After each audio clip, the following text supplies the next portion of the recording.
Kita beralih ke informasi lainnya pemirsa, Sheila Noberta selaku Bunda PAUD Oku Timur membuka acara Gebiar Literasi PAUD di Taman Pasar Martapura.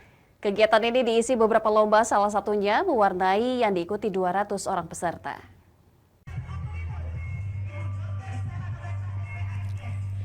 Gebiar Literasi PAUD yang diadakan oleh Dinas Pendidikan dan Kebudayaan Oku Timur digelar di Taman Pasar Oku Timur.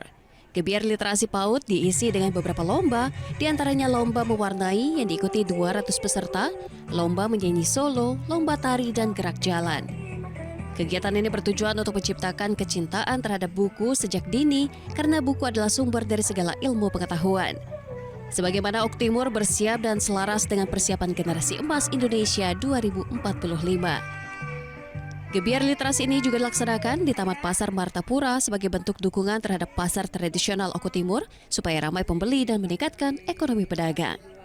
Diadakannya Gebiar PAUD, literasi PAUD ini harapan saya tumbuh minat-minat baca di anak-anak sejak usia dini sehingga mereka dapat menjadi generasi-generasi yang sudah di masa depan untuk meningkatkan kesejahteraan dan menjadi generasi emas ekonomi. Dari Oku Timur, Jatmiko Armansyah, iNews melaporkan.